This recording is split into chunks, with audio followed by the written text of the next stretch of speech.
Television has evolved so dramatically in the last generation, and a lot of you on stage are responsible particularly for the beautiful growth, I would say, of reality TV. If you could look forward at the future of reality television and also the future of television in general, what is most exciting to you?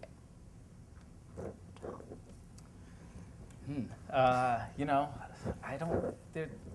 in terms of television, it's tough because there's a lot of people who don't even watch that much television. You know, they watch on their computers or their tablets or whatever. So I think some of the best stuff out there is being made on television now, especially in scripted. I mean, there's shows out there that are great, like the AMC shows and FX. The shows, a lot of it, for me, I gravitate towards the cable side of it.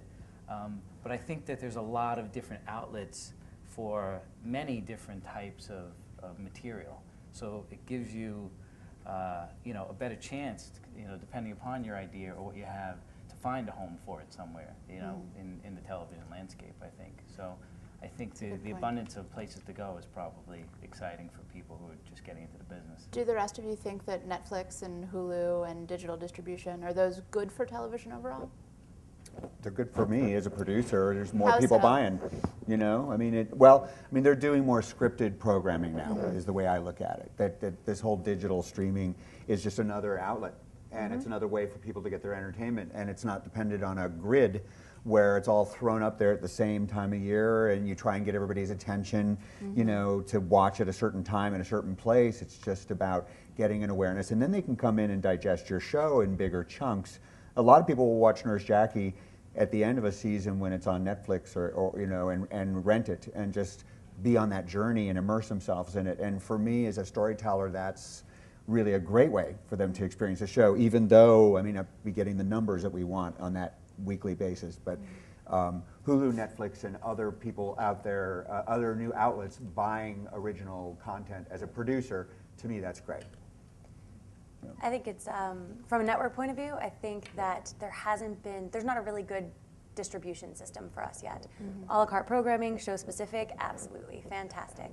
But I think if you look at the trend in media for networks and how you retain your brand and your message and your voice across all of your series, as you get into Hulu and Netflix, I think there's really big questions that are raised as how you continue the cable landscape with all of these new distribution methods. Keep getting advertisers to buy spots when everybody's watching it. Yeah, I mean, there's something new, right? And I think that's probably a panel for a different night. But I think the opportunities for what that medium is and how it moves, and that's the new frontier, and I don't think anybody's figured it out yet. What about content-wise? Where are the most exciting pitches coming to you from? Is it reality? Is it scripted? Is it some combination of the two? I think I've been a little bit jaded recently, and I will tell you, I think the best pitches I've gotten recently and super excited about, bizarro, and I say bizarro in the most loving sense, but auteurs, real filmmakers, who typically I think 3 years ago, would have frightened me. I would have been very frightened to buy projects from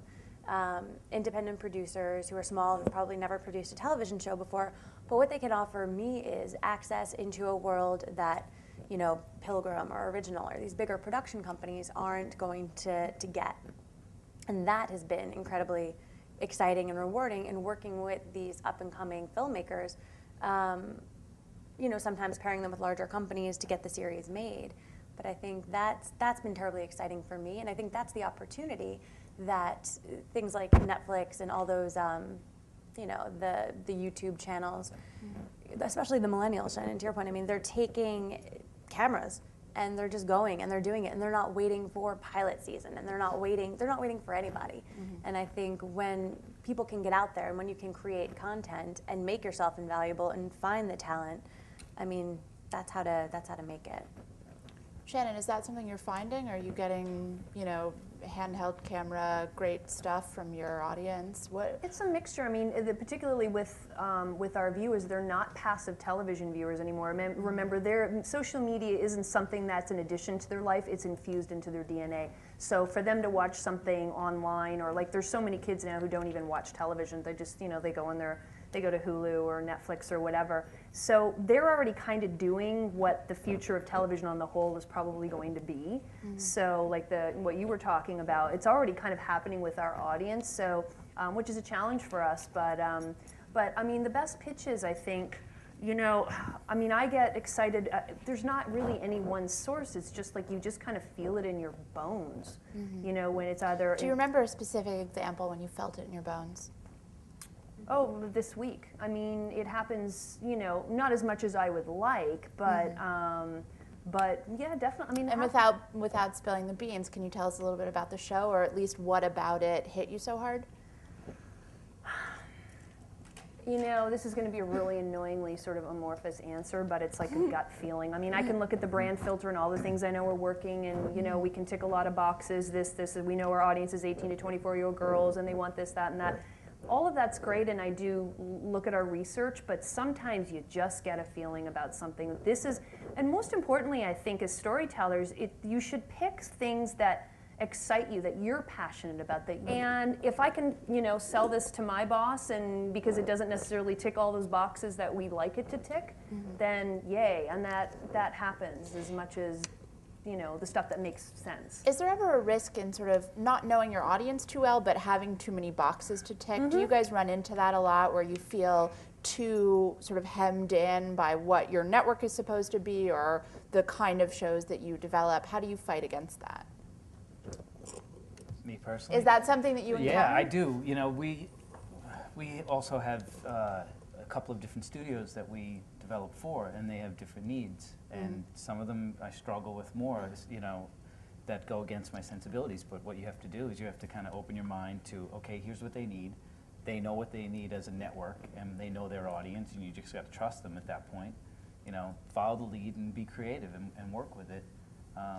Because that's, you know, closing your mind off to it's not going to solve any problems, you know, so you need to just kind of look at it from a different way and then try to, you know, find a way that can meet in the middle ground, I think.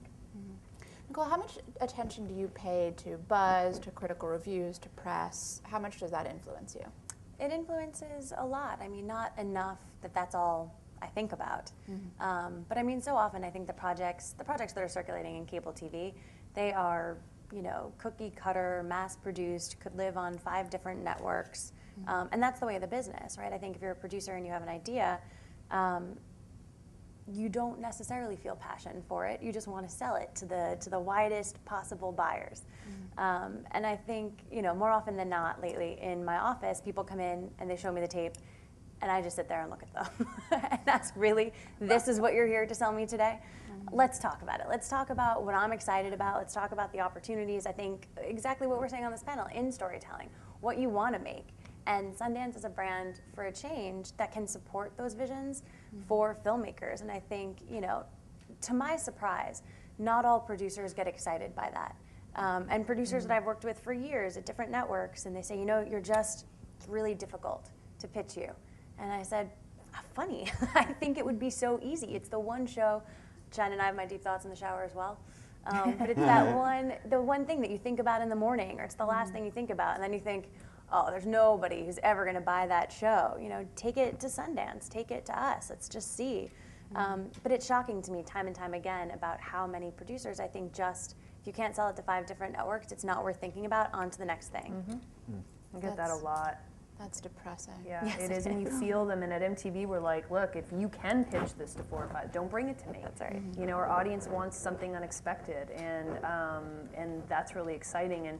And so what we say to a lot of producers and production companies is, come to us early on. When you shoot me an email and say, I have a log line for something, or I'm thinking about this space, and I can steer you and give you an MTV spin and help you make it feel uniquely for us. Otherwise, I don't want it. If this can be an Oxygen and Bravo and God knows where else, then it's not going to fly. And our audience sniffs that out. If they think another brand, and they're super brand savvy, can do it better than we can, they'll seek it out there, or they'll reject it from us. So we have to be that much smarter, I think, in something. It's sort of like what you're saying. It's like, yeah, I don't get why you want to flog a pitch that you're not particularly passionate about. It seems like a lousy way to spend a day.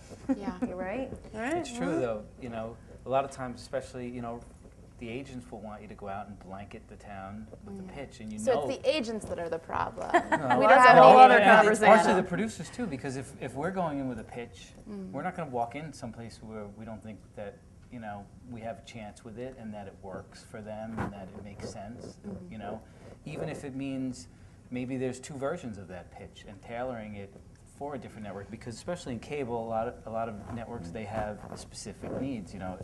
Really in comedy too, it's like a Comedy Central comedy is very different from an FX comedy, which is different from an MTV show. They're all, you know, specific in a way, and you need to be able, you know, to reach them on a personal level, and not just kind of, you know, throw out your product and say, is it right or not, and, you know, be